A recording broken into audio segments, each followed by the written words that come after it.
client, somebody that you can help to be healthy, fit and strong for a lifetime. You get ready for your first client to come and see you. So you're going to have an extra long shower so you smell beautiful. You're going to put on your very best clothes so you look amazing. You're going to look like a true professional so that when your client sees you for the first time, they go, wow, because it's the first impression. And first impression says, I am so privileged to be training with this person. When you go into your first personal training session, it should be, and always should be, for every session after that, the most exciting experience for you and for your client. It should be a wow experience for you because you are living your dream. Your dream is to help people to be healthy, fit and strong, and you're going to wake up every single day and this is going to be your career. Helping people to feel fantastic, look amazing, have heaps of energy, have a life of abundance, a life that they love, and you're going to be the reason they get started because you're going to be their coach. You're going to be the person who inspires them, believes in them, and helps them become the very best that they can be. Then your client's going to love you and it's a big win for them because you're the person that believes in them, inspires them, and makes sure that they achieve their goals. So when you go into that first personal training session, that initial consultation, the only reason you should be there is because you are genuinely interested in caring about the person you're going to be looking after, and they're excited to see you because they know that. So you prepare well, you dress well, you have everything ready to make sure that they have the wow experience of a lifetime, and when they leave here after their first session with you, they don't want to train anywhere else with anybody else, and you are the only person they want to invest time and money in because you're the person that cares the most about them achieving their goals and achieving their results. I'm very privileged today because my client is Adam. Adam is Action Ace Man Adam, and we don't know anything about him yet except that he wants to be healthy, fit and strong for a lifetime. We're going to take him through the whole process of what it's like to have a personal trainer and have somebody who's genuinely interested in them and genuinely cares about them. I wonder when Adam's going to be arriving. Oh, it's Adam! Hello, how are you? Oh, great, thank you. How are you? If I was any better, I'd be here with you. Oh my God, I am here with you. Thank you so much for coming today. You're very welcome. Really, really looking forward to training today. Shall we come and sit down? Let's do it. Woohoo!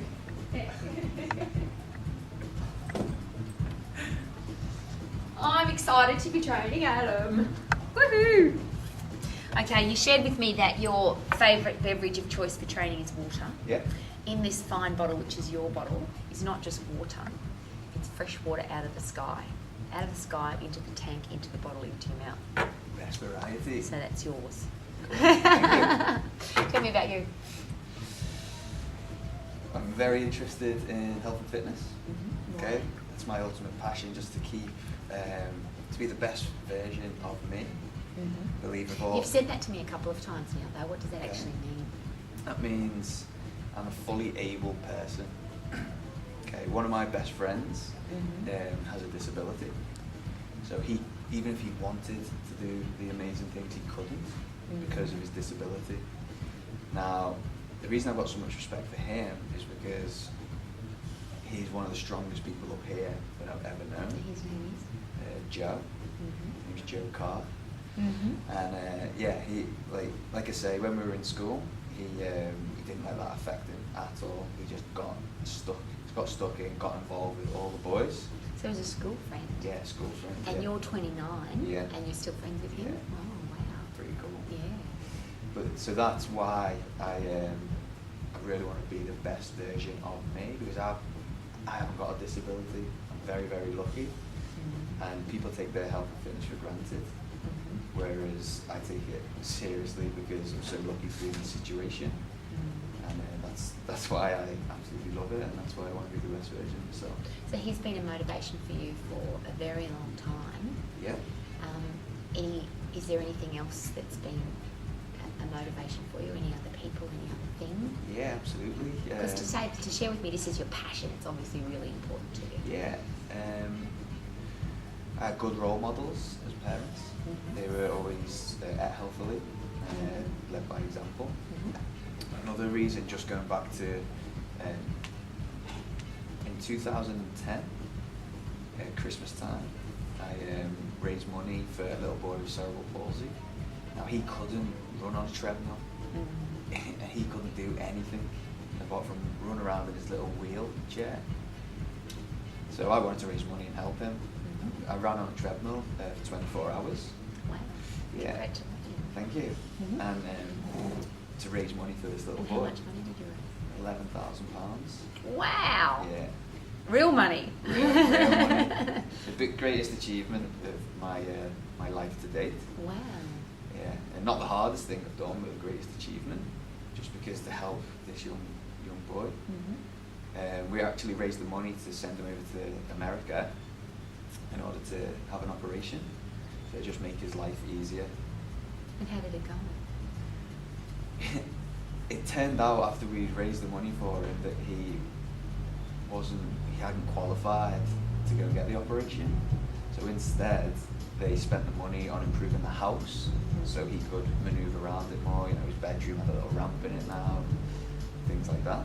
So you are the kind of guy that doesn't need a ramp, you don't have a disability, you have an able body, and you want to be the best person that you can possibly Absolutely. be physically, Yeah. mentally as well. Yeah. Okay. Of course. And do you see a connection between physical fitness and mental fitness? Yeah.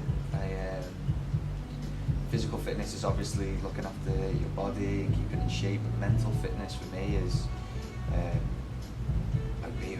good willpower, dedicating, committing, and just again helping to become the best version of yourself, but not necessarily within the body, but in the mind also. Okay, so you're in great shape and you're 29 years young. If you had to pick the biggest health and fitness goal that you've got short term, and then the biggest health and fitness goal that you've got long term, what would they be? What's your short term goal? Short term goal is to compete in a, not necessarily bodybuilding competition, but at least get on stage. I don't know what category, maybe the like fitness model category. That's a short term. So I want to wear your swimmers in front of people. Yeah. Good, yeah. Oh yeah, I feel I work really hard and dedicated to it. So yeah, I want to show it off a little bit. Yeah, good. Yeah. My long-term goal is, again, I'm just looking at someone like my dad as a role model. Like, he's just cycled from the west coast of England all the way to the east coast over a 2 or 3 day period. And how young is your dad? 55 now. So I am so proud of him. As you should be. Yeah, Wow. That is an amazing achievement. When did you do that? This year? It just finished it yesterday. Wow. Yeah. That's awesome. And to, so just to keep in great shape, so when I'm that age, I can still continue to do great events like that. We used to do like fell running in the Lake District in England. What kind of running? Fell running, so it's like trail running, so Yeah. up the mountains, through the mountains and down. And we used to do it together, and for a father to still be able to do that and keep up with me, so that's a great achievement for him, but an inspiration for me. Wow. Yeah. 55 is pretty young though. Yeah. So what about long term? How long would you like to be healthy and fit for? Yeah, forever. Right to the end. Like, see people in the gym coming in, they're in their 70s and their 80s. The intensity may have lowered, which is fair enough, but they're still doing like yoga, Pilates and floor-based exercises, but also coming in, just mobilizing the joints on the bike, walking on the treadmills. So yeah, certainly till I'm well into my 70s and 80s. That's still pretty young though, 70, 80. No plans past that, or are you going to get old past 80? Are you? No, okay, I'm going to keep going right until the day I drop. If we can design an exercise program for you that keeps you as fit, healthy and strong as you are at 29, when you're 80, 90 and 100, how does that sound? Sounds great. I want to be involved. Do you think it's possible? Yeah, I believe it's possible. Yeah. But you already limited yourself with a 70 or 80. Yeah. So could we stretch your mind to at least 100? Yeah. Yeah. Because we're all going to get chronologically older. Yeah. We are by the minute. From when you walked in the door, you are now older. Yeah. Yeah. But do you have to get physically older? No. Okay. So could we pick that as a long-term goal? Would that be fair? Yeah. Okay. The short-term goal of getting on stage. Let's have a look at that one. Yeah, sure. Why? What do you want to do? Separates me from the rest. It makes me enter into the the special category of people, the small amount of people who've actually done that. Now, it just separates me from the normal people. It shows how... Don't want to be a normal person. Nah, it shows how dedicated and committed I am towards it to achieve that goal. Why else?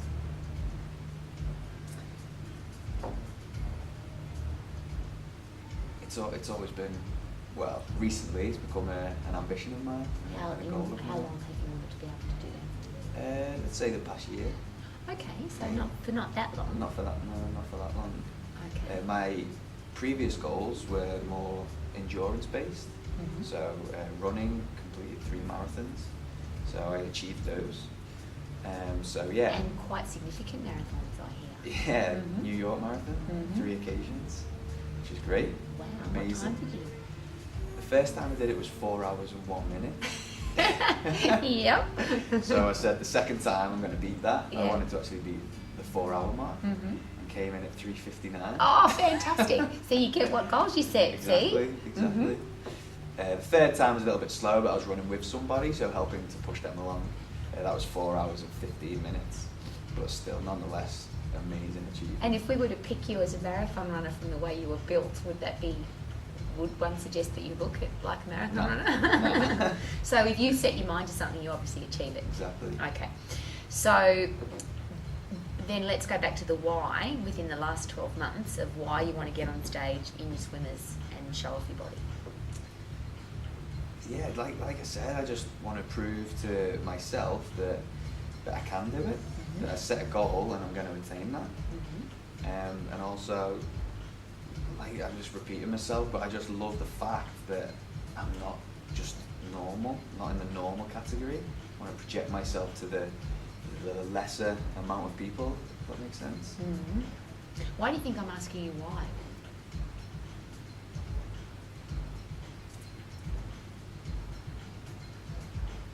Because you're genuinely interested.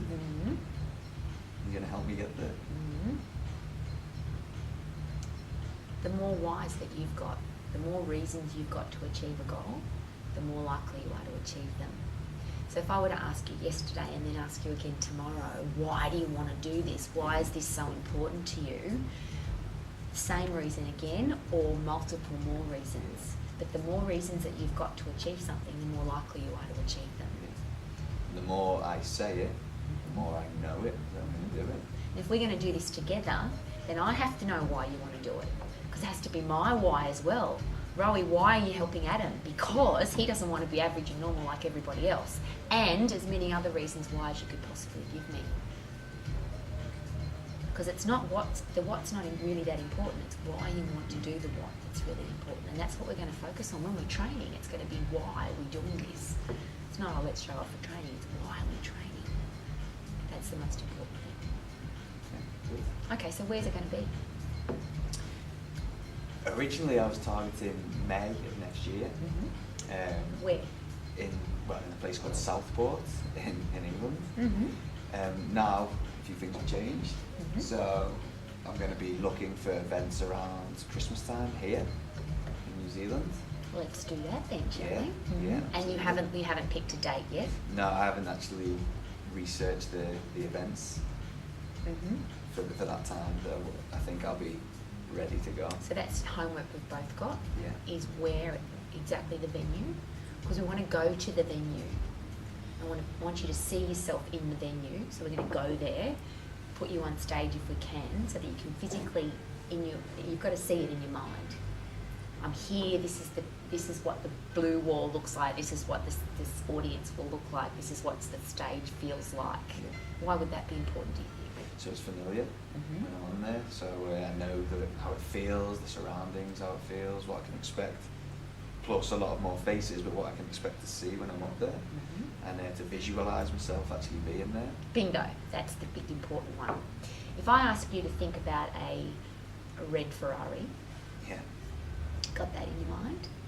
Do you see the letters REDFERARRI, or do you actually see a car, a red car? See a red car. So did your brain think in words or pictures? Pictures. So you can give me the words for what your goals are, but what's more important, the words or the The vision, the picture. picture? And that's why that where is so important. We have to get the venue and we have to get a picture of the venue, and you have to put yourself in the picture. So that when you're training, it's not just about, I'm training, it's about why am I doing this? To win a body shaping, bodybuilding, physique competition, and this is where, and you actually physically see yourself winning, not coming second, winning as you're training. Do you think you might train harder? Yeah. Okay. So we don't have a when yet either, but it's going to be within the next 6 months at least, maybe sooner. Yeah. So how sooner would you like? Maybe within 7 or 8 weeks. Mm-hmm. I think I'll be able to get into the shape in 7 or 8 weeks to really put a mark on the stage. Mm-hmm. What kind of mark do you want to put on the stage? V mark. Mm-hmm. Describe that for me. I don't commit to an event or go into any event, even from the days of playing football as a junior, to finish anything but first. Mm-hmm. So I want to go there, and with a lot of these competitions, so I hear it's a little bit political. So maybe some, you're friends with the judges or whatever. I want to go in there and shock them all. Just, be the undisputed number one. You've heard the expression that you don't win silver, you lose gold. Have you heard that before? No, not really. Okay, so think about that. You don't win silver. Yeah. You don't win second. Yeah. Yeah. You lose gold. Yeah. Why would you lose gold? Someone else is more dedicated than you. Someone else has done harder, trained harder than you, and beat you to it. So how do you win then? How do you win gold? Make sure that you train the hardest. Make sure that you're the most dedicated. You've got the best willpower and commit the most to it. So rephrase that for me and put it into the personal, because you said you. Say I am going to win gold because I've got the most willpower. I'm the most committed and dedicated, and I just want to go there and put my stamp on it. Sound good? Yeah. Would that be a good thing to say to yourself every day? Yeah. I am committed, I am disciplined, I am going to put my stamp on this competition. Absolutely. Versus I should, or you have to, I will. Mm-hmm. Yeah. I like that. So when you look in the mirror in the morning, you say to yourself, I win. And I will, or I hope to win, or maybe I will win. I win. And when we have the date, I win this competition on this date. Yeah. Now, in a competition where it's a judge's opinion, so with soccer you either score the goal or you don't. In running you either get the fastest time or you don't. Yeah. In this particular goal that you've got, it's somebody else's opinion. Yeah. So how would you win that? How could you absolutely win that regardless of other people's opinion? Make it a no contest. Just make sure I'm the best there. No one even comes close to me.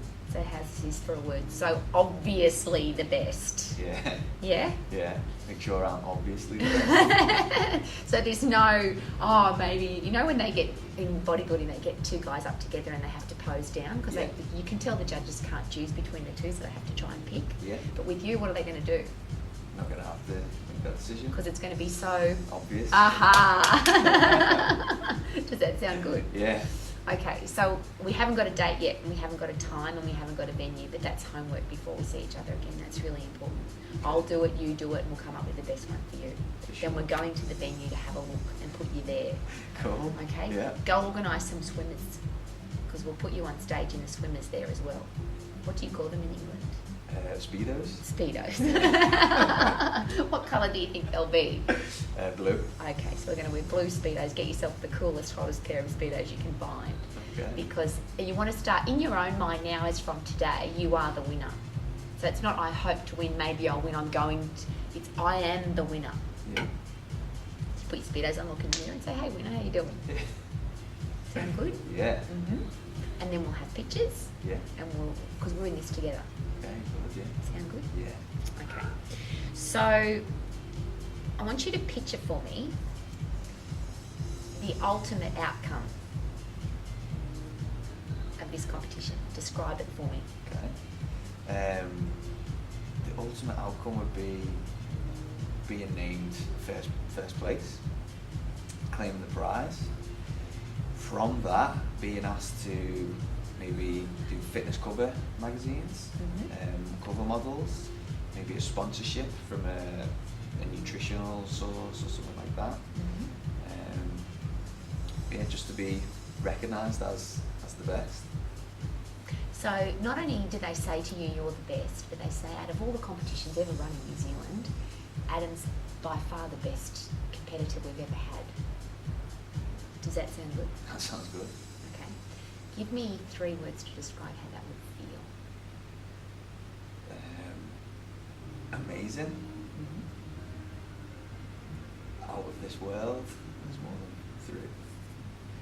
Just indescribable. Just unbelievable. So go back to the question I asked you, why do you want to do this? Yeah. And now link that with the why and the how it will make you feel. So I want to do this because I want to be not the normal person. I want to stand out from the crowd. So now you've stood out from the crowd and you are the winner. And they say this, something like this, undisputed winner. It was a unanimous vote by all the judges, and Adam is the undisputed winner. And you've said that would be unbelievable, out of this world, and amazing. How does that feel? Really good. Live it, see it. Yeah. Mm-hmm. That feels really, really good. Like I've achieved what I set out to do. Mm-hmm. That makes me very, very proud that I've actually done it, because I said I was going to do it. Okay. Same day, but for whatever reason, whether you've been lazy or undisciplined or you didn't believe in yourself or whatever reason, and you've stood up on stage and you are obviously not the best, and they announce the undisputed winner and it isn't you. Not because you haven't put in 100% effort, not because you haven't trained hard, and not because you haven't done your best, but because for somewhere along the way you know that you could have eaten better, trained harder, been more disciplined, whatever. So you're standing on stage and you know that you didn't win because you were lazy or undisciplined. How does that make you feel? You're standing on stage, there's another guy holding the trophy, undisputed winner, obviously the winner, because you were a lazy ass. How does that make you feel? 2 things. Mm-hmm. Firstly, I'll be back again and grab the crown from him. Mm-hmm. Secondly, disappointed in myself Mm-hmm. that I wasn't disciplined and I wasn't dedicated because I didn't put 100% in. Describe the feeling for me though. Just gutted. Yeah, totally disappointed in myself. Is it a painful feeling, or is it just, it doesn't really Nah, matter? painful. Mhm. Like, just the hot floor open up and me sink into it. Gutted's a good word. Yeah. And you want the stage to just open up and you're going to fall down in your little blue speedos. Yeah. So it is important to you. Yeah, oh, for sure. This is because if this is going to work, the only way it will work is if you're committed, I'm committed, and it's 100%. Yeah. Otherwise, I'm not going to bother because I don't want to train people that aren't 100% committed. That's good. That sounds great to me. I'm not interested. So if you're going to give 100%, I'm going to give 100%. Yeah. You're going to stand on stage and you're obviously going to be the best. Yeah. Mm-hmm. Question: if you keep doing what you're doing now, are you on track to achieving that goal in the next 6 to 8 weeks? Let's shorten it up because I'm not for procrastination. In the next 6 to 8 weeks, I'd say I'm training very, very hard at the moment. Mm-hmm. Diet could possibly get tweaked a little tiny bit, but 8 weeks, yeah. So I'm going to ask you the question again. If you keep doing what you're doing now, will you be ready in 8 weeks' time? What I'm doing now, no, because I have to tweak the diet slightly. Mm-hmm. But if I change that today, then yeah. All right, so I'll rephrase. Tweaking the eating plan slightly. In 6 to 8 weeks' time, will you be ready? Are you on track? Yeah. Okay. Yeah. Now comes the really serious, 3 serious questions. What do you want me to do as your trainer to make sure that in 8 weeks' time you're standing on stage, gorgeous Speedo swimmers, and you are the obvious winner? What do you want me to do? Push me harder through my workouts. Mm-hmm. Sometimes I don't have a spotter to get that extra rep out. So you're not training with a trainer at the moment? No.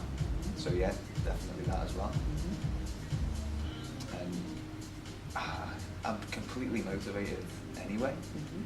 But it would be nice just to be there, just to, someone else just give me that little push.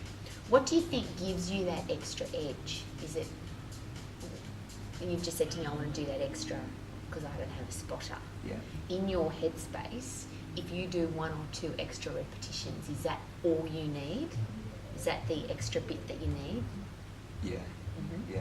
So you're totally motivated, you're 100% committed, Yeah. you just need somebody to make sure that you go that safety extra mile. Exactly. Mm-hmm. Exactly. For example, on the bench press, just to get that extra 1 rep, I would just do a little touch just to get 1 more. Otherwise, I wouldn't go for that 1 extra, just for a safety point of view.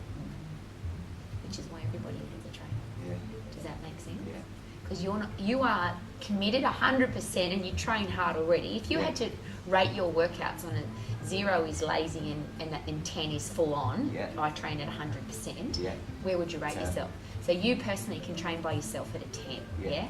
But you can still see or understand that it's important to have somebody help you do that extra rep Absolutely. from a safety point of view. Yeah. Very good. They're the kind of people I love to train. Yeah. So you like to train at what level out of 0 to 10? 10. You always like to Full train at a 10. intense. Never leave. You only get that 1 session. You never get that session back. Mhm. So don't leave anything in the gym. This is a very serious question, the next one. What are you prepared to do to make sure that you're standing on stage in 8 weeks' Everything time? and anything. And I hear a lot of people say that. Yeah. Haven't you heard that before? Yeah, I'll yeah, do of course. whatever it takes. Yeah. Yeah? Yeah. What does that mean to you, whatever it takes? That means getting up at any time in the morning to make sure I do the training in the morning, staying up till whatever time at night to get the strength sessions in or the gym sessions in. Eating things that maybe I wouldn't choose to eat that will obviously benefit me, but I don't think it tastes nice, but I'll do it anyway. Yep. And going through, with regards to exercises, I haven't really got a favourite or a dislike or anything. I like training everything. Mm-hmm. But if there's one thing that I prefer, I'll happily go to the ones I don't prefer in order to get the best results. So when you say whatever it takes, Yeah. if we set you a plan, and it's even if it doesn't quite fit in with your current lifestyle, because you want to achieve the goal, you're prepared to do it. Yeah, that like my current lifestyle will be worked around my new training program in order to achieve that. Okay, so I've heard that before. Yeah. Lots of people. Haven't you? Yeah. Haven't you heard your mates at the gym say that kind of Yeah. stuff before too? Yeah. So give me a scale again of, I'll call it the cow poo scale. Okay. 0 being I'm talking cow poo. Yeah. Versus 10, this is the absolute truth, I'm really committed. 10. Okay, last question then. You've had this goal for a year. Yeah. We've just set you an 8-week challenge. What's held you back? What barriers have stopped you in the last 12 months from achieving the goal already? If I'm honest. No, I want you to be dishonest. Yeah, well. This is no. not going to work unless Yeah. you're really honest. Well, moving about, I haven't been settled. Mhm. So moving about, even 1 or 2 days makes a big difference of travelling. You don't eat well, you don't rest well, you don't train well, so that can just throw you off track. Okay, so go back now, because I asked you what do you need me to do. Yeah. That's something you're obviously not that disciplined on your own. Because if you were absolutely disciplined, it wouldn't matter whether you were travelling or moving about or doing whatever, you'd still do, wouldn't you? Okay, yeah. Would that be fair? Yeah, it's fair. So do you need me to hold you accountable regardless of moving about, or because what happens if you have to move about? Does that mean you're not going to achieve the goal in 8 weeks' time? Yeah, nah. No. So a barrier has been moving, travelling, etc. Yeah. If that barrier still existed, because you said I'll do whatever it takes, Yeah. if that barrier still existed, would you overcome the barrier now, or do you need help to overcome the barrier? Help to overcome it. And this is the really important thing, because you tell me whatever it takes, I have to know Yeah. what it is that you need me to do. So if you say to me, look, Rowie, I've got to go back to England for a week because something's happened, and you come back and say, I'm not on track now for wearing my Speedos in 8 weeks' time because Yeah. I've been to England, that would be an excuse, would it? Yeah. And do we make excuses here? No. Because we are how much committed, which percentage? 100, if not more. So if you do have to travel, we're going to work out a plan to make sure that you still do it whatever it takes. Okay. Sounds good. That sound good. Yeah. Do I sound like I'm 100% committed? Yeah. Because I'm going to boot your ass if you don't. Yeah. If you don't do what you've told me, I will boot your ass. Yeah. How does that sound? Good. Okay. Because if you stand up on stage in 8 weeks' time and you're not the obvious winner, I also will be gutted. Yeah. It'll be the two of us together doing this. You got that? I got it. Yeah. Mm-hmm. This is a coach and a Speedo wearing person together. Yeah. Got that? Yeah. Are you scared of me? No. Sure? Yeah, sure, yeah. More embrace things. Anything thrown at me, use it as a challenge to overcome. Scared of what Not people scared. think of you? Not at all. Ever? Not at all. Never. Let's have a look at a realistic situation. You're obviously the winner, Yeah. but it's a competition where you said it, the person knew the judge. Yeah. So you're the obvious winner, but you don't win. Is that the scenario where you would come back next year and prove a point, or? Of course. Of course, yeah. Because you understand you've chosen a competition now that is subjective, it's somebody's opinion. Yeah. Yeah. So let's accept the worst case scenario and the best case scenario. Worst case scenario is, for you, what would that be? Not finishing first. You're the obvious winner, but you don't win. Would that be the worst case Yeah. scenario? Okay, so how would you deal with that? Gracefully congratulate first place, Mm-hmm. but then for sure just make sure I come back even better the year after, and maybe make a conscious effort to befriend. So you'll do whatever it takes. Yeah. Very good. Okay. So I'm going to hold you to all of that. Okay. And if you come to me with an excuse, if you come to me with a justification, or you blame somebody for that this isn't working for you, Yeah. don't expect any sympathy from me. You ring me and say, I can't train today because it's raining or it's cold, what do you think I'm going to say? Forget it. Not interested in training you unless you're 100% committed. Does that? Yeah. You don't even have to question. And that doesn't sound scary to you? No. Because if it sounds scary to you, what should we do now? Calm it down. Yes. So what are we going to do? We're going to keep going forward? Keep going. Okay. All right. Really important question. Yeah. Your favourite car? Car. Yeah. Audi 7. Oh, nice. Yeah. So you've just picked up your Audi Q7, Yeah. brand new one. Yeah. It's got no fuel in it though. Of course it's black. It's got no fuel in it. It's just enough to get you to the first petrol station. Yeah. So you go to the first petrol station and you've got a choice between budget fuel, average fuel, or performance fuel. And it's your brand new Audi. What fuel are you putting in your brand new Audi? Performance. Why? To get the best performance out of it. Mm-hmm. So which is more important, the new Audi or your competition body? My competition body. Really? Yeah. Good. So you've already made a choice for performance fuel for the car. Yeah. So what performance fuel are we going to put into the body? Whatever it takes to get the best performance out of me. Aha. Are you sure? Yeah. Okay. So just so we've got a general idea of what's going on at the moment, what do you love to eat? What's your favourite food? What's yummy? What do you love? Lasagna. Oh, like top of the tree favourite. Top of the tree, yeah. And is this something that you make or your mum's cooked for you or it's got a memory for you? Yeah, my mum's. Your mum's lasagna. Some garlic bread, some salad as well on the side. Mm-hmm. Yeah. That's like your dream meal? Yeah. Okay. Anything else that you love to eat? After that, I would happily finish off with chocolate cheesecake. Yeah, Yeah. like a biscuity base and the chocolate topping and some ice cream on it as well. Okay, so if we could include lasagna and chocolate cheesecake in your healthy eating plan for the rest of your life, would that sound good? Yeah. So that it would never be removed? Yeah, yeah. Sound good? Yeah. Okay. What don't you like to eat? Mushrooms or sprouts. Not the biggest fan. As in Brussels sprouts or? Yeah, Brussels sprouts. Okay. Just don't like them for a reason? Yeah, or? mushrooms, it's the texture. Mhm. I'm not a fan of the texture of them. Fungus. Yeah, Can't no, be eating yeah, fungus. exactly. And yeah, the Brussels sprouts is just that taste of them, and just not a big fan of it. So if I can promise you that your healthy eating plan, including your plan to get into the blue speedos, does not include mushrooms and does not include sprouts, does that sound good? Sounds good. So you never have to eat sprouts or mushrooms, Okay. and you will always be eating lasagna and chocolate cheesecake. Does that sound good? Yeah. Ah! All right, take me through, if we were to go to your fridge, your pantry, your shopping trolley, Yeah. take me through what we would find there on a regular basis. Rolled oats, Mm-hmm.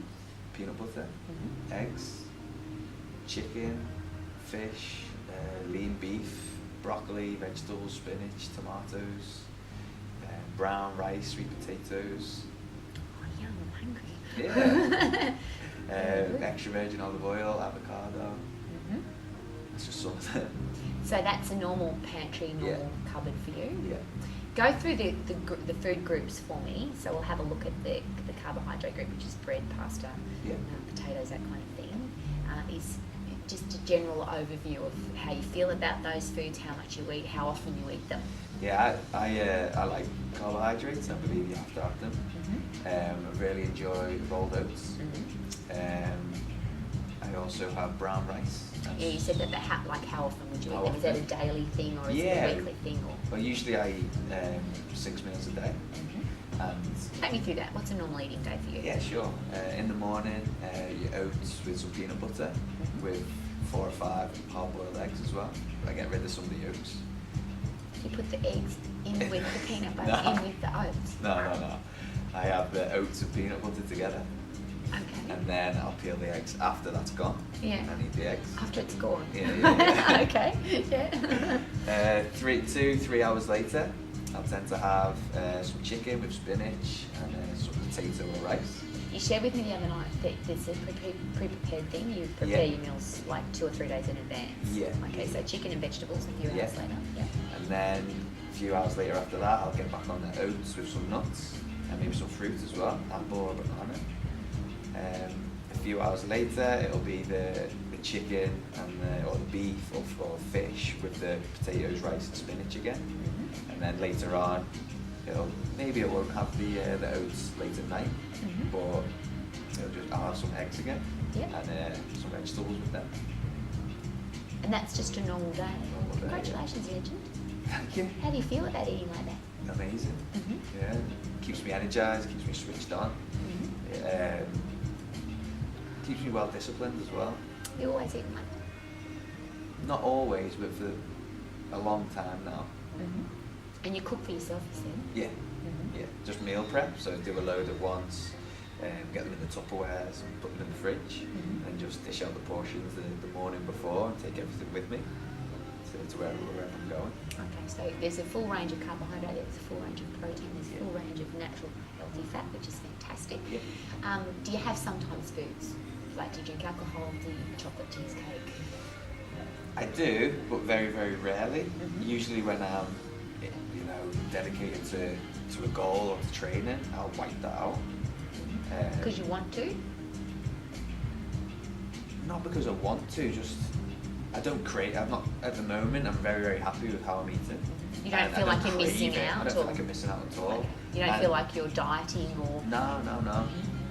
It'll more feel like I'm dieting if I had to cut down on carbs Mhm. in order to strip down a little bit. That's when it starts to feel like I'm dieting. That's when I do start to crave a little bit of sugar. If I can promise you that we're not going to do that ever. Yeah. So you're never going to be craving carbohydrate because it's a really important energy source for training. Sure. Does that sound good? Yeah.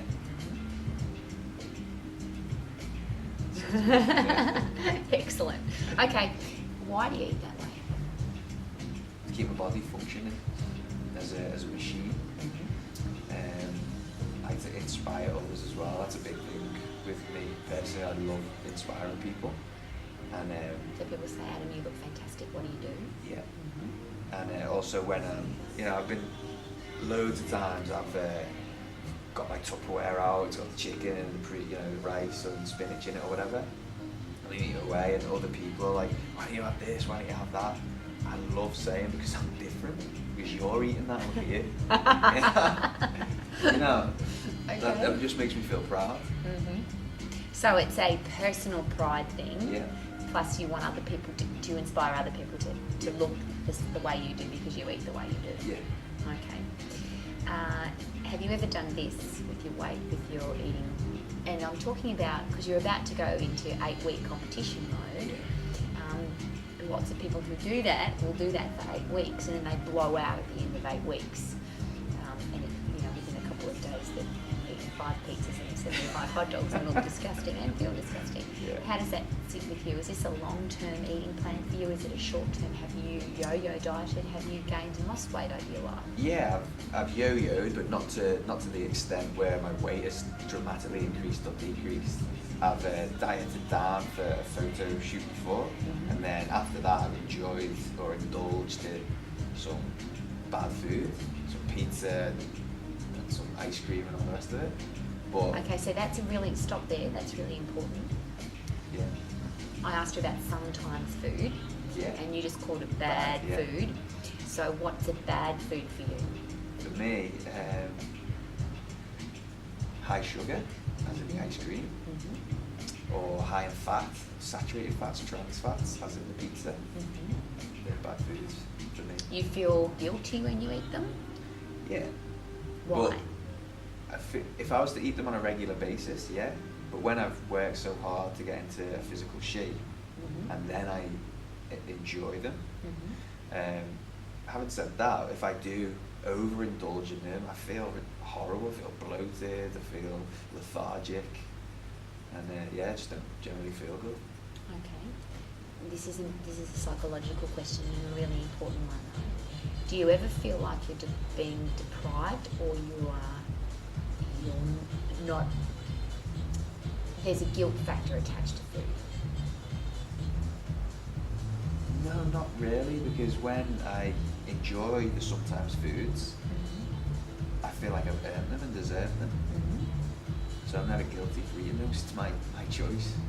Okay, so I'm going to wrap that up then. You eat the way you eat on a day-to-day basis, which is what you shared with me, Yeah. for performance Yeah. and to look a certain way. Yeah. There are some foods in your headspace that you would consider not foods to eat every day. Yeah. Would it be possible to have a mindset consideration that rather than calling them bad foods, because if you attach bad to something, what might you feel after you eat them? Guilty. And is that nice? No. Could it be possible to treat them as the terminology I used, a sometimes food, and go, wow, this is really yummy and really enjoy it? Yeah, sure. Yeah. So that all the food that you put into your body is there for a reason. Some is for performance, and some is to make you look good, and some is just because it's nice. And it's really enjoyable. Yeah. Yeah. Without a guilt factor attached. Yeah. Is that something we could consider? Yeah. Okay. Where do you eat? Do you sit down at a table? Do you eat at a restaurant? Do you sit at the kitchen? Where do you eat? Yeah, usually just at a table, or at work, just at a desk, or just wherever it is, wherever I am when it's time to eat, I'll just eat, like in the car, wherever. Go back to the question I asked you about excuses Yeah. and barriers and travel. Yeah. How does that fit in with your food? Do you eat differently when you travel? When I travel, if I haven't prepared anything for the travel, if I'm traveling for 24 hours and you can't take your chicken and all that on an airplane, then it doesn't really fit in with how I would like to eat. Having said that, the airplane food, you can still have the healthy option. You can order pre-order. Yeah, yeah. Challenge, 8 weeks we've got. Yeah. But past 8 weeks, let's look past 8 weeks. Yeah. At least 55 like your dad, Yeah. 80 or 100. You want to look the same as you do now, be as fit, strong and healthy as you are now, and we don't want to use any excuses about travelling or is this eating plan that you've got happening here, Yeah. are you comfortable doing that for the rest of your life? Probably not. Okay, tell me about that. Because as you get older, as you get older, it's nice to enjoy the food more. That's what I'm getting at. Yeah.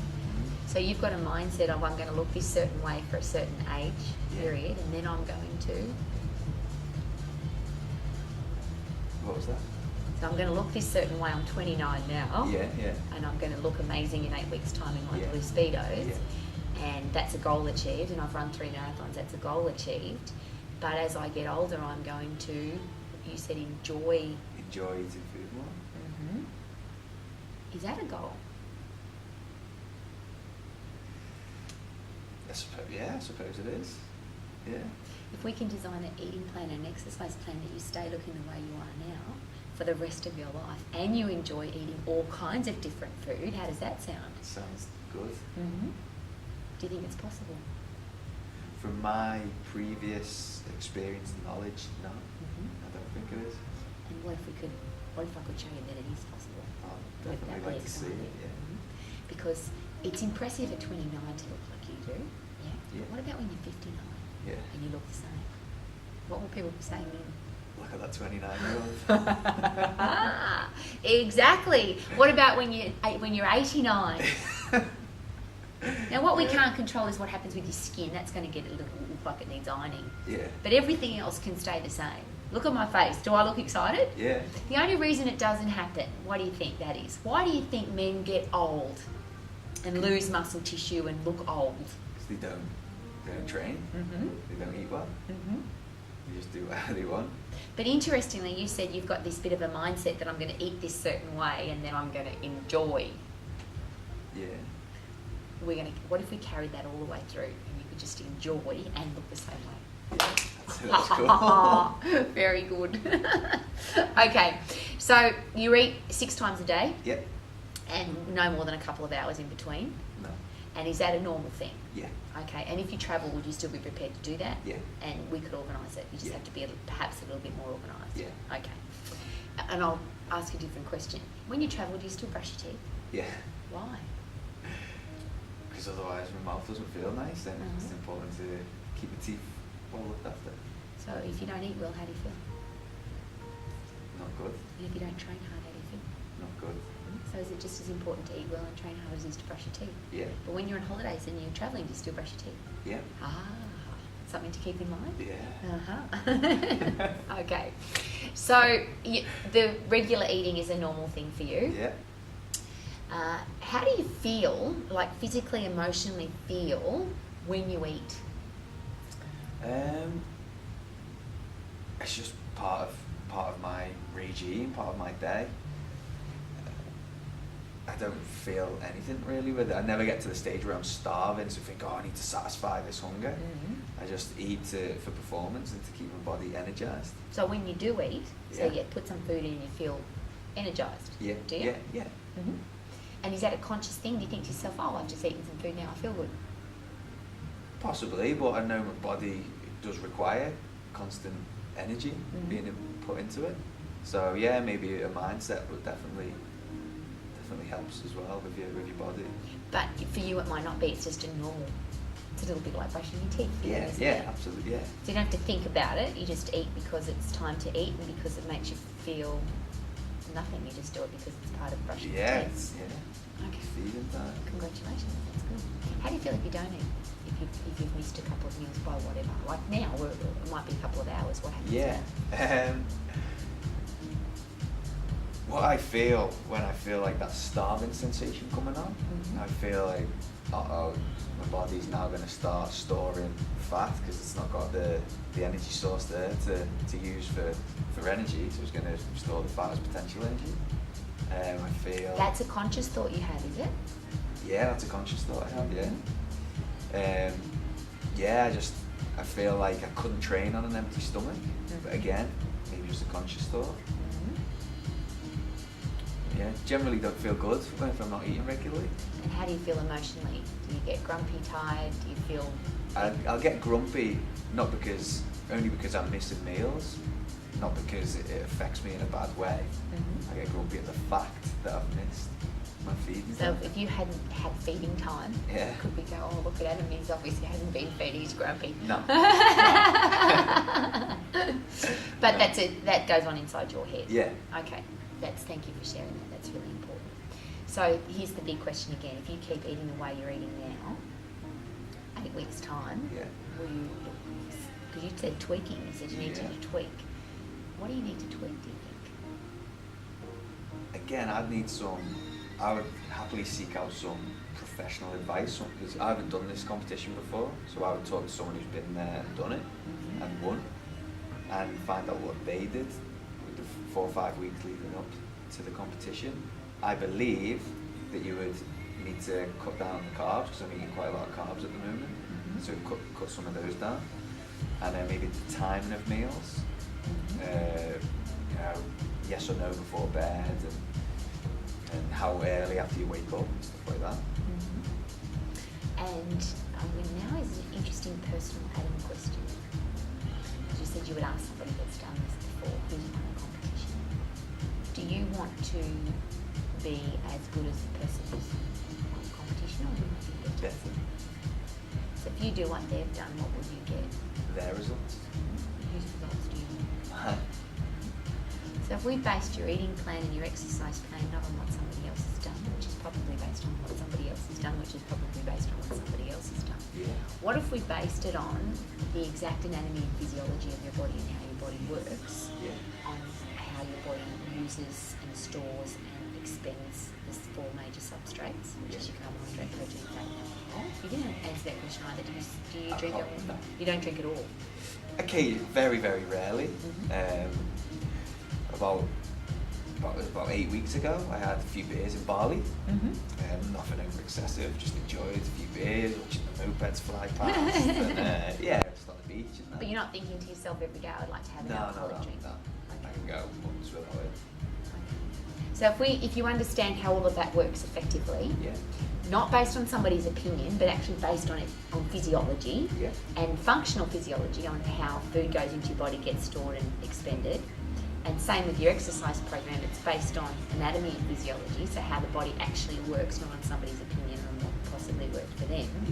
So you would do the very best for your physiology. Would that sound better to you than, well, I'm going to do what he did? Which method? And that's what I'm looking for. Because I would like you to be the outstanding, if you want to be, I would like you to be the outstanding example of not following the crowd, not being, because you said I want to be different. But do you also want to be different from the crowd that does do this on a regular basis? What if you could inspire people to, you'll be in peak physical condition and it's not that complicated. People look at you and go, wow, he looks amazing, he's got low body fat percentage, he's got heaps of energy, he looks fantastic, and he hasn't done stupid crazy things to get there. Of course. Would you love to be able to inspire people to do that? Absolutely. Wouldn't it be great to have more people in great shape? Yeah. And make it simple and easy for them to understand. Would you like to be the living, breathing example of that? Yes, I would. Wow. So let's do that. Yes. Okay, so I've asked the question, if you keep eating the way you're eating now, will you achieve your goal? And you've said perhaps not. So I'm going to park that for a minute, because perhaps yes. Okay? And we're going to now picture what that exactly looks like for you. What physical condition do you want to be in? What does that look like in your head? Low body fat. Again, just going off what I've heard, around the 5-6% body fat. So your abs are all revealed. Where are you at now? I got tested the other day and it said 8.5. Yeah, I got tested, so therefore it's got to be right, but I don't feel like. Can I give you a different perspective on that? How accurate do you think body fat testing is? Yeah, not very. Obviously there's different methods. We use the calipers in 4 regions. So I've heard, correct me if I'm wrong, but if you weigh yourself in water, is that a better way? I'm going to give you something to think about. I've been a fitness professional for over 30 years.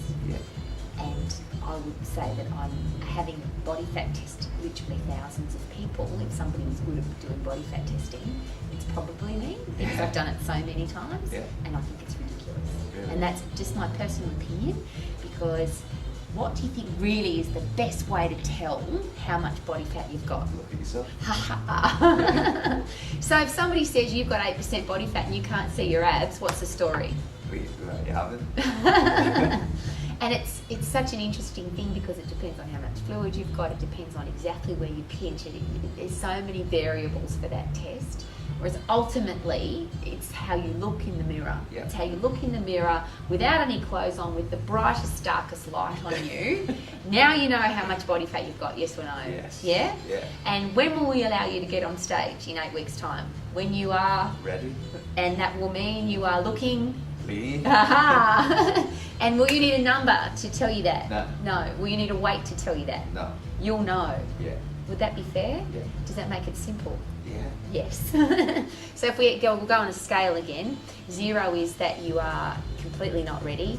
10 is you're completely ready. Where would you put yourself now from a body fat percentage point of view? 8? So you think you're pretty close. Yeah. So what we really need to tweak is we need to remove a little bit more of the doona. There's not much doona, but we need to remove a little bit more doona. Would that be fair? Yeah. Okay. And that's easy. Good. For you, who's committed, that's easy. Yeah, All right? yeah. So I've asked you the question, if you keep doing now, will you achieve your goal? Just say yes, Rowie. Yes, Rowie. Because we're going to tweak it just a tiny little bit, but it's absolutely achievable. And with your commitment level, that's easy. So what do you want from me as far as food goes? As far as food goes, I'd like recommendations and a plan off you to make sure that I'm there and ready for in 8 weeks. Okay, so I'm not going to give you an opinion, I'm not going to give you suggestions, and I'm not going to give you anything to do with my idea.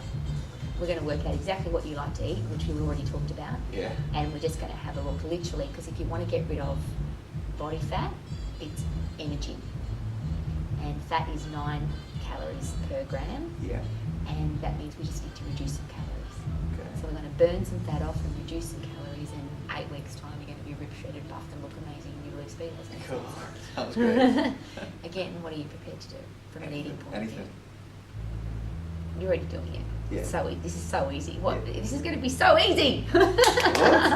Really easy. Again, though, the barriers that have held you back in the past, could it, and I don't want to put words into your mouth, but could it be that you have some misconceptions about food and eating and dieting? Yeah, could be. Mm-hmm. Yeah, because I've done it before, so I've got into great shape before for some photo shoots, but I still don't think that would have made me win a competition. So yeah, that's fair to say. So when you look at, and again, goes back to what exactly you want to do, because there's bodybuilding and there's physique and there's winners. Yeah. What do they call it? Speedos. Speedos. And they're all different, again, subjective points of view. What you'll need to do for me is describe or come up with a picture that you found of what you think is realistic based on your body shape and size as to what you think you can look like. Yeah, sure. Okay? Yeah. And that's an easy commitment. Yeah. All right. A little bit on the complicated side now, because I don't like talking negative stuff, but we have to ask some questions. We're going to go top to toe from the outside of your body now on physical challenges. Okay. So leave the inside for a minute. We're just going to go from the outside. So do you have any medical injuries, rehabilitation, anything to do with your joints from the outside? So neck, shoulders, elbows, wrists, back, hips, knees, ankles, feet. I had a little shoulder injury. It's eased off now. I haven't felt it for a while, but maybe I haven't pushed it to the limit. So you've been looking after it. Yeah. Do you know exactly what that shoulder injury is? No. However, I've recently been seeing a chiropractor. You told me. Yeah. And he's helped me. He's helped me, and that's a place which I've seen improvement. I haven't felt that niggle. I did have problems with my lower back as well, like deadlifting. It was my lower back giving up first. Yeah. Again, so the chiropractor, because I had a tight hip flexor here as well, and definitely seeing him, that's helped with that. I haven't deadlifted since seeing him in order to see if the lower back has improved. And you said you're going back this Tomorrow. Oh, awesome. Yeah. And that's going to give you an overall test of what's improved? Yeah. Okay, yep. Yeah. So for I've stopped doing deadlifts, and I have started doing sort of stiff leg deadlifts, trying to improve my glutes and hamstring strength instead, just to take the pressure off the lower back more. But they're the only problems that I've had. Okay. And what about in the past? Have you had any injuries in the past? Anything that's affected you before? No. Not from playing football or No. nothing? No. And you're 29? Yeah. You are Hercules. Congratulations. That's fantastic. And based on the exercise that you're doing now, can you envision or predict perhaps that there may be some challenges based on family conditions or the way you're training? Do you think there's anything that might happen in the future as far as external joints are concerned? No. Touch wood. No. Okay. As long as everything's sensible, continued, as the way it is, we should be good. Okay. What about now inside? So we're going to go top to toe again. Headaches, coronary heart disease, type 2 diabetes, all of the internal challenges that can happen to the human body. If you don't look after yourself, or you've got something genetic in the family. Yeah, now again, come from a good gene pool. So, touch wood, so far everything's been okay with my parents and their parents. So I've got paperwork for you to fill out. I want you to carefully think about each single detail as to whether or not that's been in your family. Yeah. But also, a lot of the medical challenges that happen are because people are inactive and they're not healthy. Sure. So if you are committing to being healthy, fit and strong for a lifetime, that may never be a challenge. Yeah. Okay. So I'll just go back to the shoulder and the back. Why do you think that happened? I think my shoulder came from overtraining. Yeah, like I was doing weights 5-6 times per week. So probably from there. Probably. My lower back, I can only assume, but it has come from having tight hamstrings, and that's affected my lower back as well. Maybe that I haven't had a strong enough core or abdominal region to sort of balance it out. But again, I'm just thinking of things I don't know. And do you remember where, like when you first realised that you had this sore shoulder, do you remember where you were and what happened? Yeah, I do. Yeah, I was in an Anytime Fitness in Randwick in Sydney. Yeah. And I was doing chest flies and felt something just going there. So I gave myself... In your shoulder? In my shoulder, yeah. Like it was deep. It wasn't muscular on the top. It felt deep in the shoulder. But so gave myself 5 to 6 weeks off training just to see if that would help recover it. But as soon as I got back to it, I felt it straight away. But like I say, since I've been seeing the chiro recently, it seems to have eased off. Okay, what about your back? Do you remember the day of back and where you were? That's always been there really. Ever since I've started training legs properly, started doing your big compound exercises like your squats and deadlifts, I've always felt it in my lower back. Now with squats, my technique's improved, so it's not, I don't feel it in my back anymore, but still doing deadlifts. Congratulations. Thank you. What do you think is the difference between a deadlift and a squat in technique? Technique? Not so much anything with the technique, it's just the position of the bar. Yeah, it's like the fundamentals are the same, straight back and trying to let your knees go too far over your toes, etc. But maybe just the position of the bar. So from an effectiveness of exercise point of view, squats versus deadlifts, which you think is more effective, same, different? Yeah, well, they obviously both major compound exercises to increase your strength, so I'd probably go with deadlift, just because you're getting at least some back in there as well. But with a squat, it's well, apart from bracing your core, it's just all your lower body. What if we squatted with dumbbells? Yeah. So that you've now got gravity's pulling you down. Yeah. And the weight's at the side rather than the front. Yeah. Deadlift's a very functional exercise because that's where you pick things up from. Yeah. We'll have a look at how you do that anyway. Yeah. But I'm going to look great in my blue speedos in 8 weeks' time. The goal is to have low body fat and obviously large muscles, which comes from lifting heavy weights. Yeah. So whether that's a deadlift or a squat should really matter. That makes sense. Yeah. Okay, sound good? Yeah. So we want to protect your body, don't we? Yeah. All right, so let's go to, you can keep training even though you may have some shoulder challenge and some lower back challenge, but we work around those, we make sure that everything's really safe. How does it make you feel that you can still train even though you've got those? It's good, confident, and increases my confidence in my performance. Mm-hmm. And if we can get you so strong that those either your lower back may not ever be sorted because you might have some kind of disc challenge, but we make you so strong in your lumbar spine and the muscles and in your abdominal muscles that that's fully protected so that you can lift really heavy weight and it's never a challenge. And the same with your shoulder, that we do such safe exercises, even you can lift heavy weight, but it's really safe so you don't hurt yourself. How does that make you feel? That you can still train? Yeah, confident, happy, they're still going to have to carry on, so yeah. Okay. Yeah, I don't like to focus on the negative, as you know, but is it possible that there are some exercises that could hurt your shoulder and hurt your back? Yeah. Mm-hmm. And for some reason, you do them and you hurt yourself worse. How would that make you feel? Not good. So let's not do them? Yeah. Okay. Would that be logical? Yeah. Very sensible. good. So if you keep doing what you're doing now, based on safe, effective exercise, even though you've got those injuries, you'll still achieve the goal that you want to achieve. Yeah. Are you confident with that? Yeah. Okay. What do you want me to do to help you with those injuries?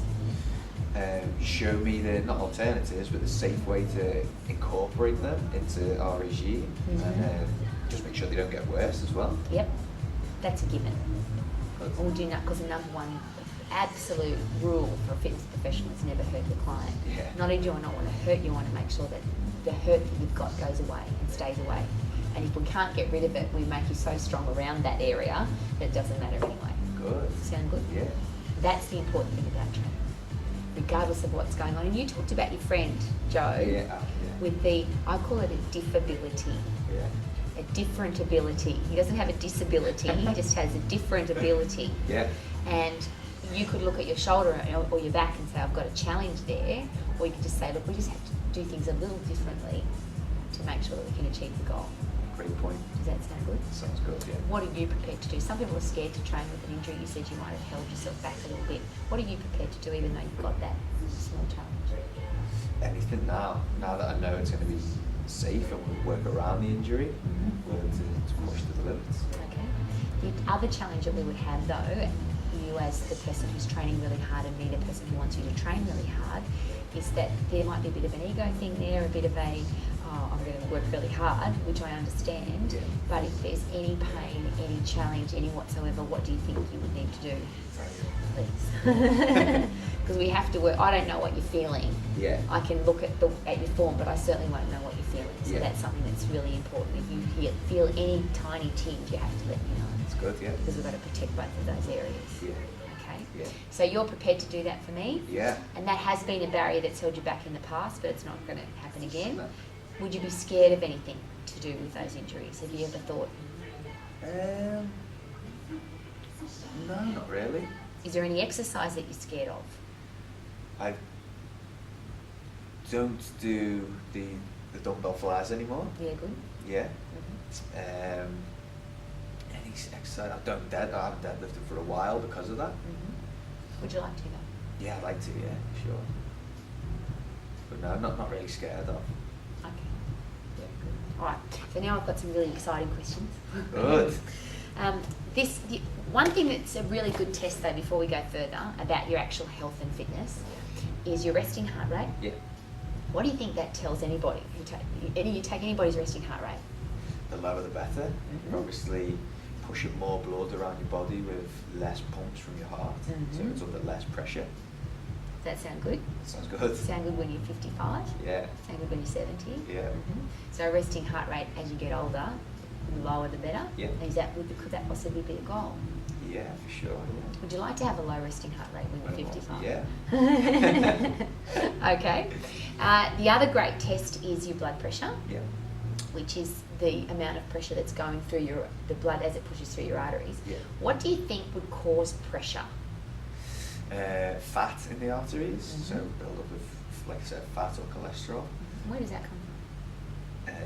Eating naughty food. Naughty on a food. regular basis. Remember, sometimes food on a regular basis. Yeah, so we don't want to eat sometimes food all the time. No. Yeah. What is it that actually sits in the artery and clogs it up so there's now pressure for your blood to get through your arteries? Is it saturated fat? Which comes from?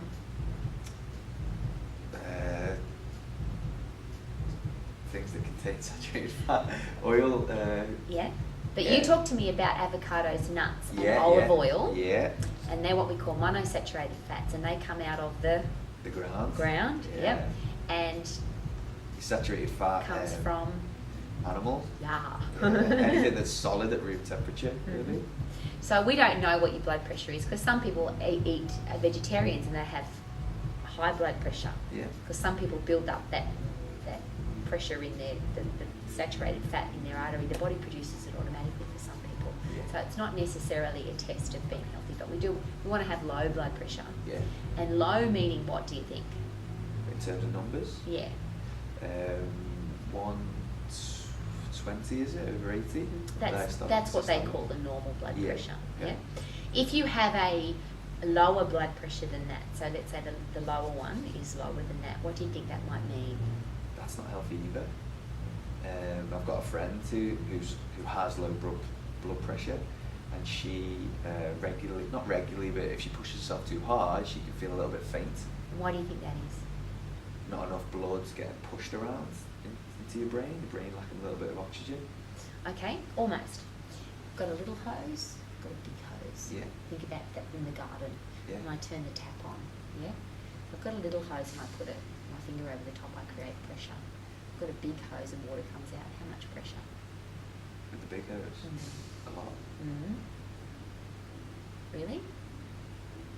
Okay, so with the little hose, it would be more a higher pressure coming through it. The big hose would sort of just leak out. So your friend's sitting on the ground. Yeah. And she stands up. Yeah. So the blood is flowing through evenly, but in wide hoses, so it's not going quite as fast. So makes it's sense. down here. It's not up here. She feels a bit dizzy. Yeah. Yeah. But if you're really fit and you've got low blood pressure, the heart's still pumping because you're fit. Yeah. So what would happen? Your brain will be getting there. So if you've got naturally low blood pressure, what do you need to focus on? Your fitness. So we don't know what your blood pressure is, which we're obviously going to take, which Yeah. is really important. So resting heart rate, blood pressure, then comes cholesterol levels, which you would get tested at the doctor. Okay. And because you have a healthy eating plan, but it contains meat, which is saturated animal fat, Yeah. that would depend on how you eat your meat though, wouldn't it? Yeah. So we would ask that question really quickly. Okay. I actually stir fry at the moment, Mhm. which isn't the best way Why? because you don't necessarily get rid of that fat. Mm-hmm. With a grill or like a George Foreman or a barbecue. Go, George! Yeah. But when you look at your meat, does it have visibly got fat in it? No, I always take the skin and any excess fat off the chicken. Mm-hmm.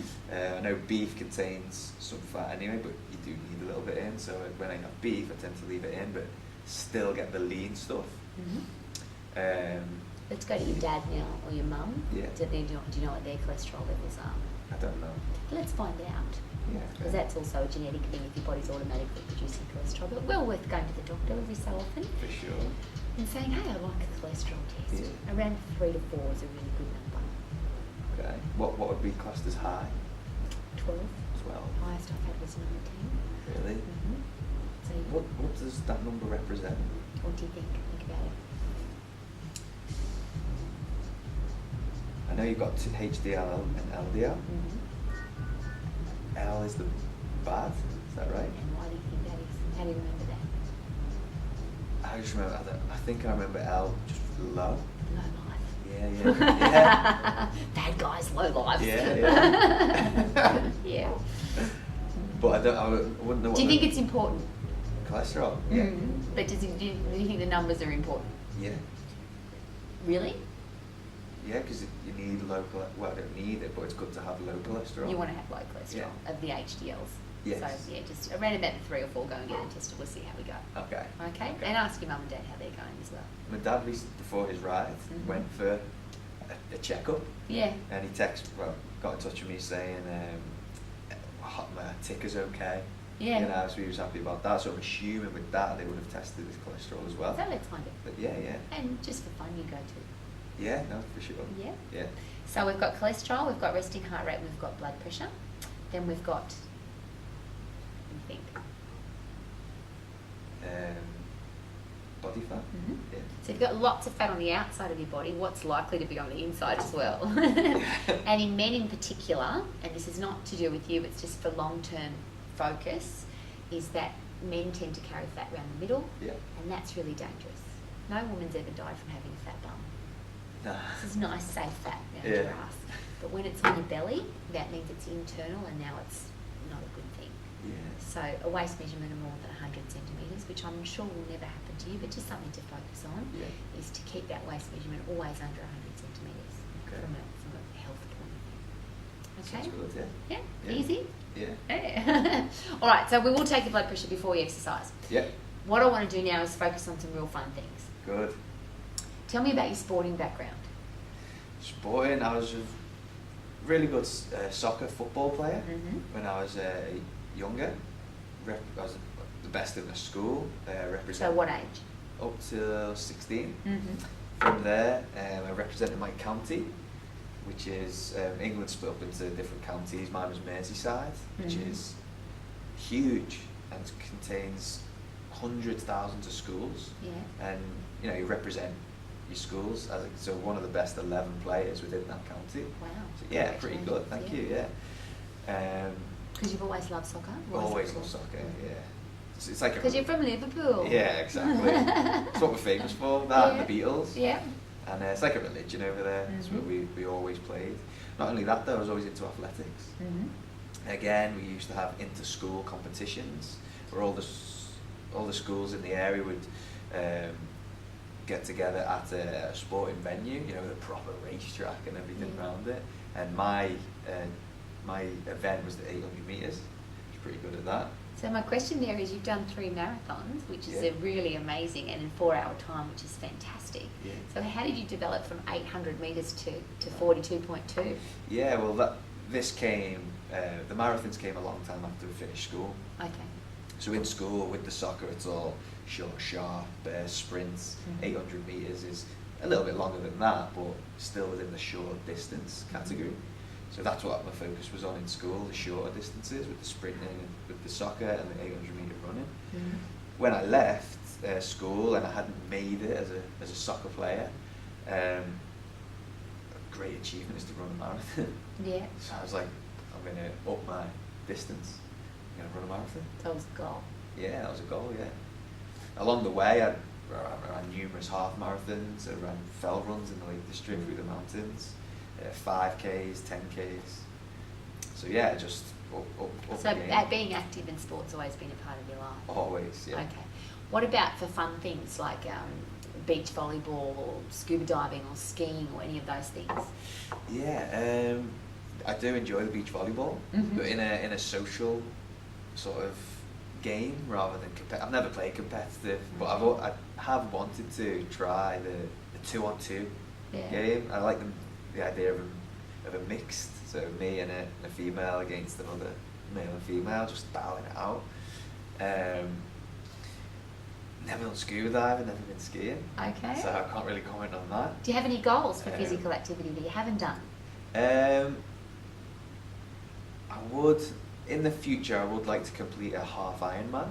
Yeah. I think that would be an enormous Time tip. frame for that?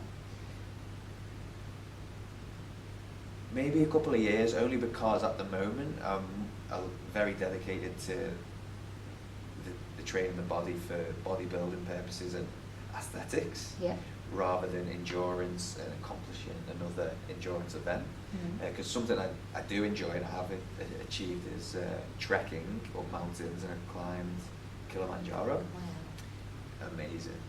Like I said before, my greatest achievement was raising that money for that little boy. Mm. But the hardest thing I've ever had to overcome was climbing that mountain, Tell me why. because I suffered immensely with altitude sickness. Oh. Yeah, I was one of the ones that got struck down by it, because obviously it doesn't happen to everyone. Mm. And as we were approaching the camp where you camp before you hit the summit, started getting headaches and feeling a bit sick. And they force feed you as you're climbing the mountain just to see you've got enough energy. So I had dinner, a lot of potatoes, starchy sort of stuff, a bit of meat, and some popcorn we had as well. And they were like, right, go to bed, we'll wake you up at 11:30 p.m. You're going to leave at 12 a.m. so you hit the summit for sunrise. Did you just say this? I'll get to that. Mm-hmm. Sounds amazing.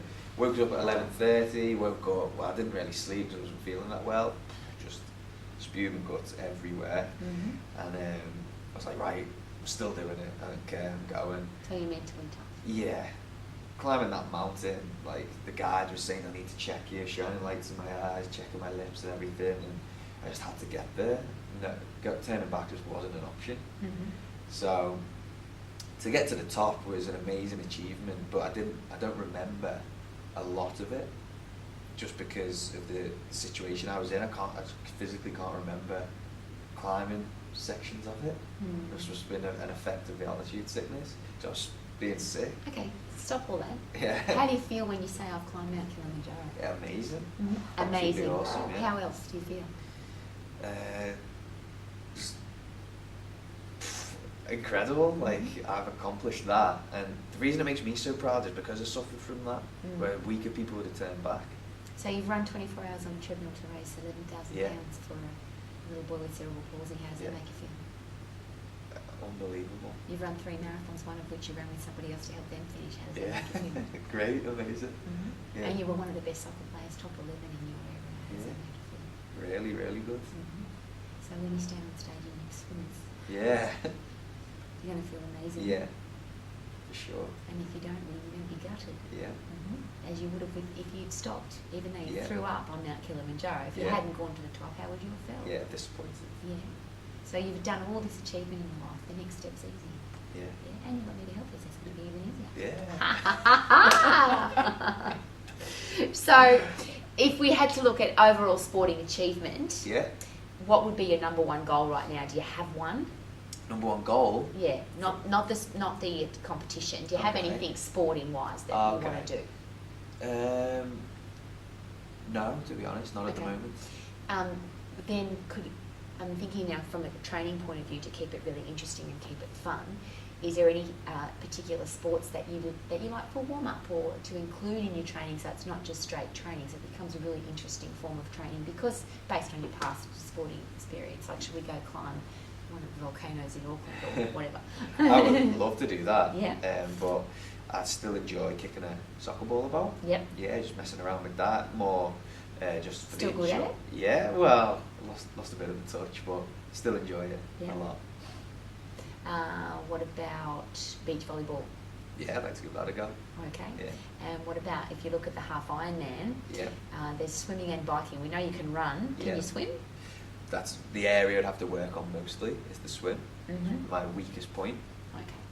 From a body fat burning percentage point of view, not real effective because you're weight supported, so we're not going to do that for the next 8 weeks. Yeah. But after your competition, to start getting ready, keep in mind the long-term goal of the Ironman, Yeah. maybe some swimming. Yeah, sure. And how are you on a bike?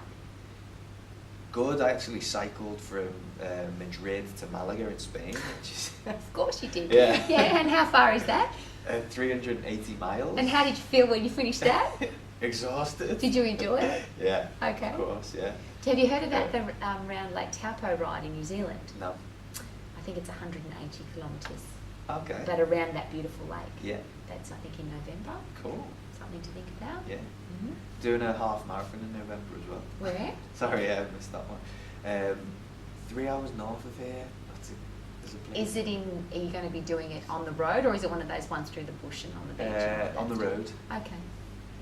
So keep me informed Yeah, of those sorry, things. yeah. That would be great. No, don't apologise. I think it's fantastic. So what I'm sharing with you is that from an athletic point of view, because you've got the background, we're going to incorporate as much interesting and fun things as possible to make sure that your training's always something that you really enjoy.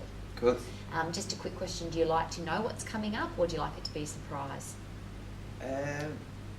I always know what's coming up because I always plan my own training. So Mhm. maybe the surprise element might be good, Mm-hmm. I can let you know. You'll let me know. Yeah. Okay, and then a couple of other quick questions on actual training.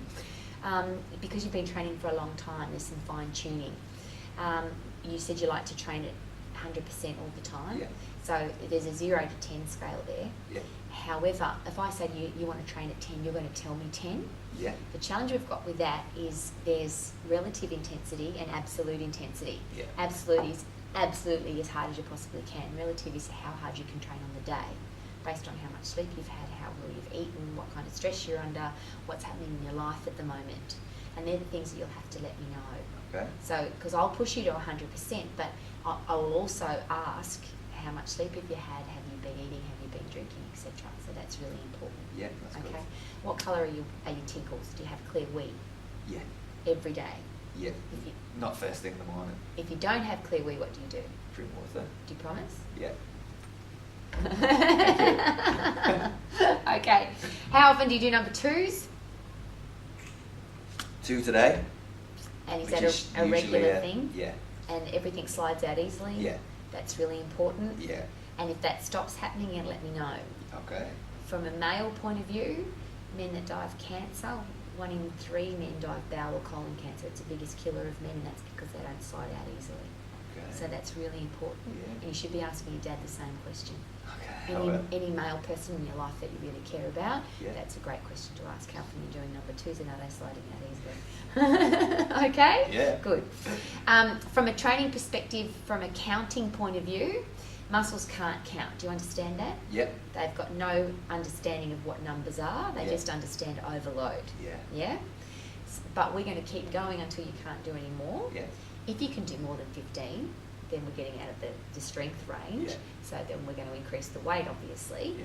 But do you like to count up or down? Up. So we're going to start at 1 and count up. Yeah. And I'm going to ask you what's your personal best and how many have you done, and we're going to aim to always do more. Okay. Why would that be?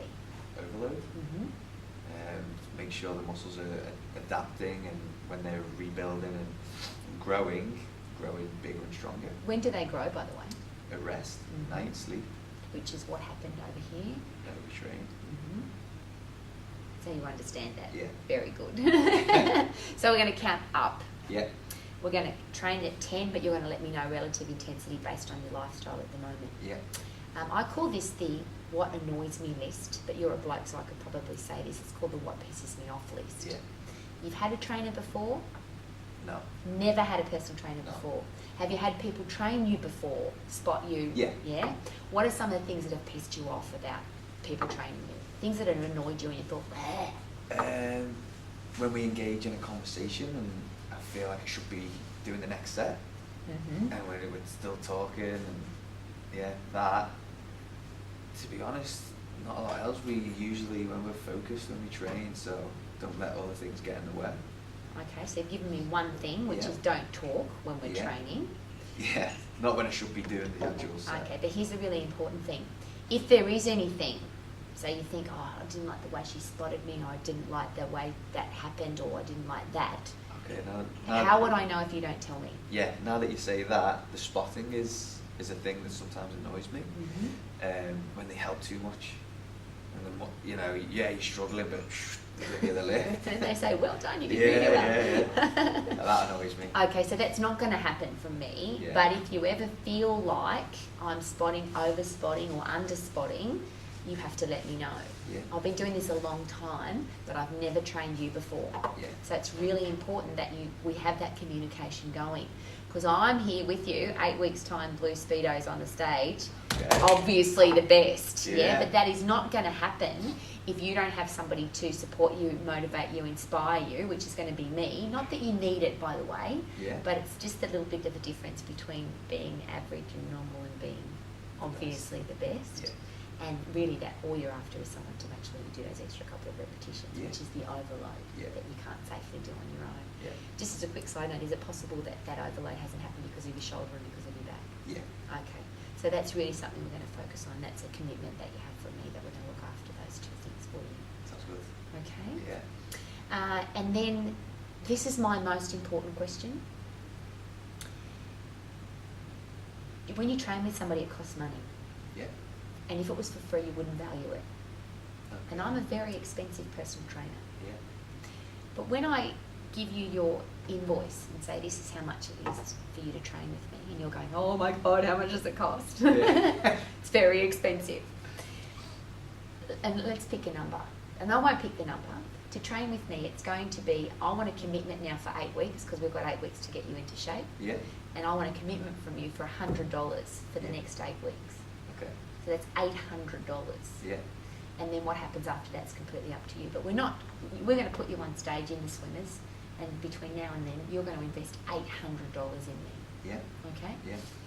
What I need to know is, and I'll rephrase the question, if there was a bank, a New Zealand bank, that offered this new program, investment program, where you invested $800, we'll rephrase, $100, Yeah. and an hour later,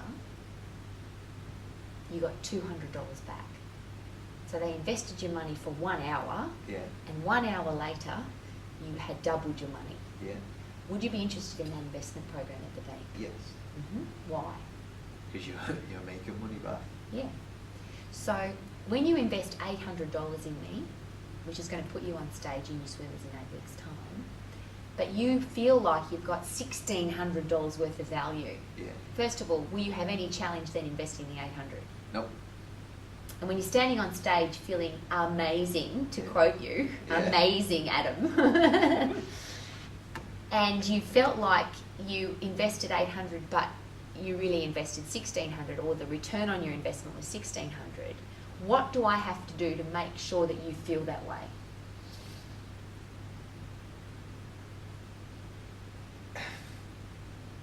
The basic stuff for me, just push me a little bit harder than I would push myself. Yeah,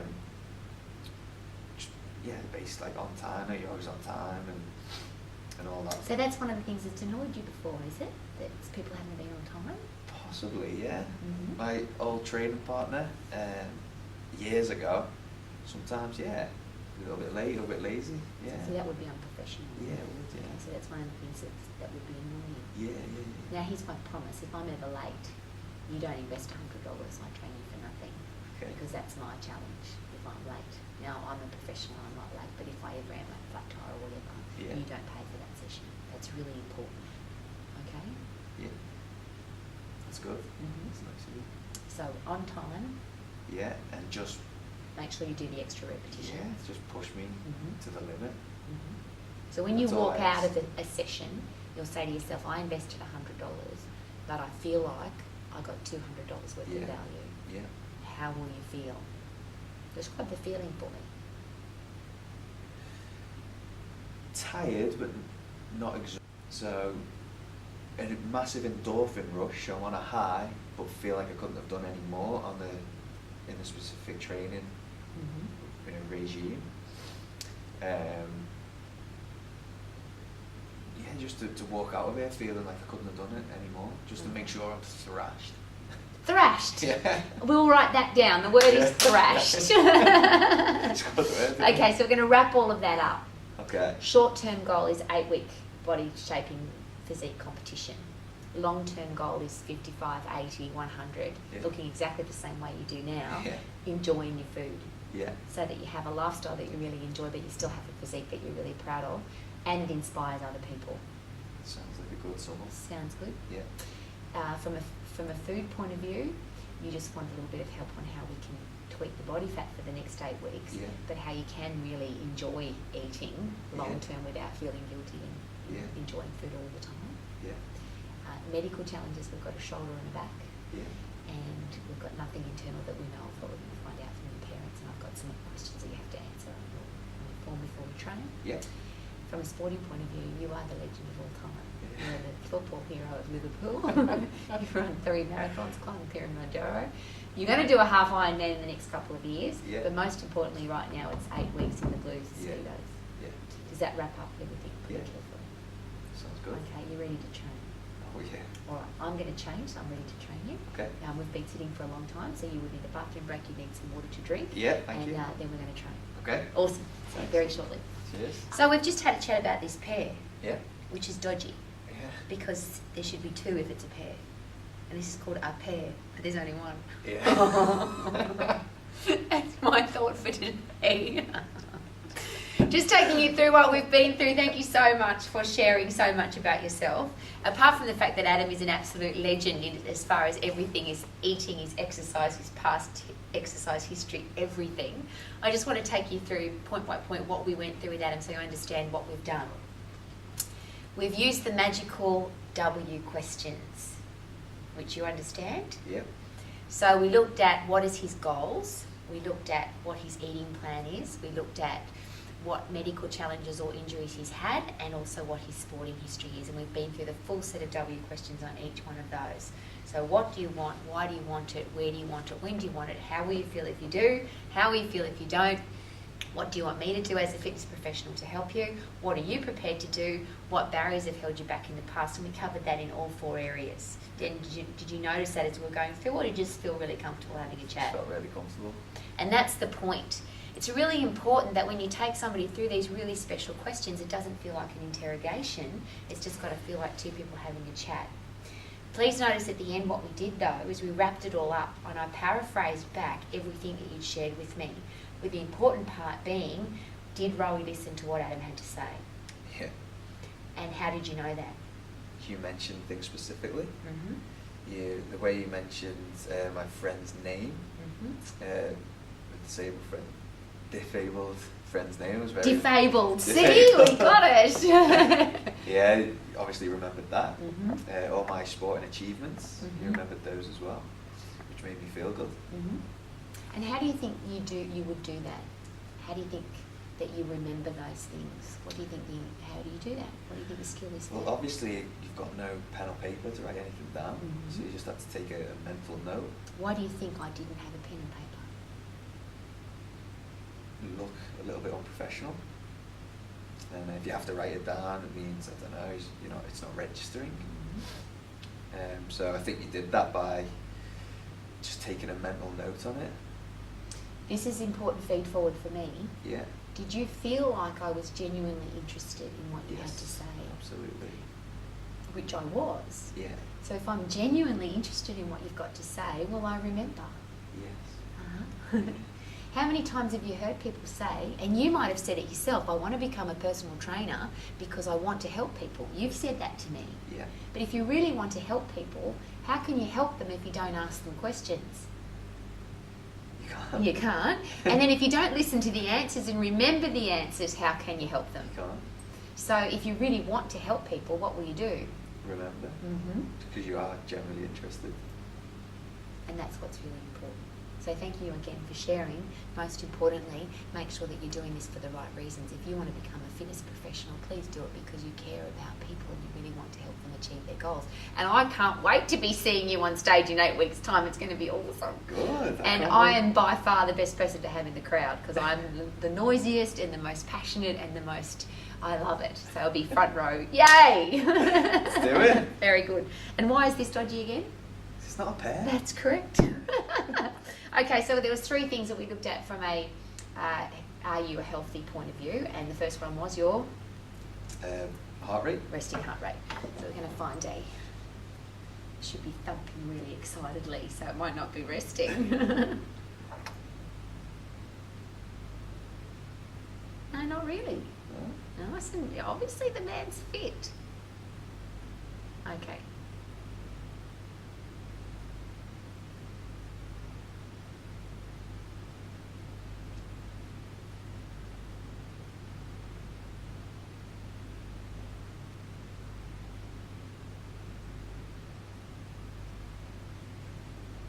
By 4. 44. Wow. That's very impressive. Thank you. So all the talk about being fit has now just been Justified.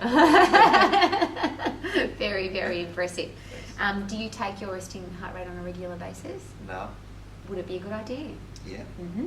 And I would expect that you should be a little bit excited by it because we're going to be training and everything, so it might even be a little bit longer than that. Isn't that great? Yeah. Okay, so we looked at 120 on 80. We also chatted about some of the things that might affect your blood pressure, and we're going to get your cholesterol checked because we have according to you, We're stir frying instead of George Foremaning. Do you have a George Foreman grill? No, I don't. Why do you think George has a George Foreman grill? Well, they originally asked Hulk Hogan to be the name of that special. Do you know that for truth, or did you read that on Facebook? No, I didn't read it on Facebook. I read it on paper. Okay, and? And he rejected it, so they got George Foreman. Oh, okay. I don't know that story, but it's a good story. Yeah. It's not a pear story. Do you like pears? Not on their own. No? How do you like them? When they come in twos. Okay. Put that on your very large bicep for me, please, and hold it there. Thank you.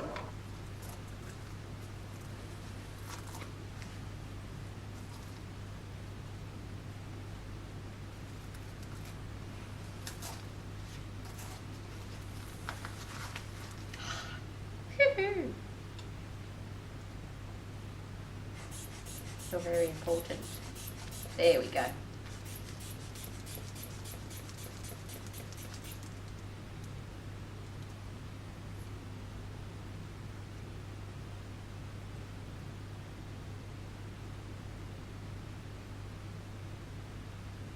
You exercise today? No. Not at all?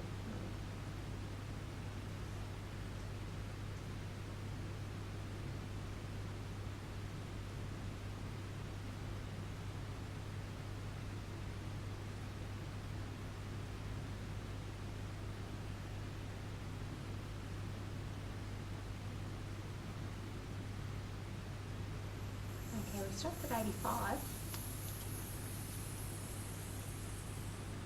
There's 125 on 85. There's no challenge with that at all. But we've been sitting now for quite a while, so interesting. And it's good to watch this. Have you done this before yourself? No. Yeah. So what happens is around the 125 it starts moving, and then around the 85 it stops moving. So as the dial comes up to here, we've got up to about here. Oh yeah. And up at 125 it starts moving, and then at 85 it stops moving. Okay. And that I can hear it and I can see it, Yeah. versus trusting a machine. That's Yeah. why I really like having the manual one. And as a fitness professional, I'd like you to get your own and keep it Cool. going. Sound good? Yeah. Okay, if you had to pick a piece of cardio equipment that you love to train on versus one that you hate to train on, what do you love, what do you hate? I love the rower or spin bike. Mm-hmm. I don't really hate any. Mm-hmm. You've got a running background. Yeah. You don't like to run on the treadmill? Yeah, I like to run on the treadmill. Mm-hmm. Yeah. So if we had to pick one now, the reason being, you've got some fine tuning to do from a body fat percentage point of view if you want to have a six pack. Yeah. How many do you have now? 4? Yeah. 3, 4. Yeah. Fit people burn fat faster at rest. Now you're obviously fit, but the fitter we get you, the faster you'll burn fat when you're not exercising. Yeah. So the key is not to get you doing long, slow distance exercise, it's to get you as fit as possible, so that the 24 or 23 and a half hours or whatever that you're not doing any exercise, your body's a fast fat burning machine. Say that to me, Rowie, I have a Fast fat burning machine. Does that sound good? Yeah. Now you combine being fit with having large muscle size, which you have, and Yeah. a man you can obviously build muscle size. You turn your fast fat burning machine into a turbo fast fat burning machine. Now fitness comes from getting puffed, Mm-hmm. not from going for a long time. So the more puffed we get, the fitter you get. Yeah. Does that make sense? Yeah. However, how long does it take to get really puffed? 20 seconds, 10 seconds. So if we're going to do a huffy puffy session to turn you into a fat burning machine, what kind of exercise will we be doing?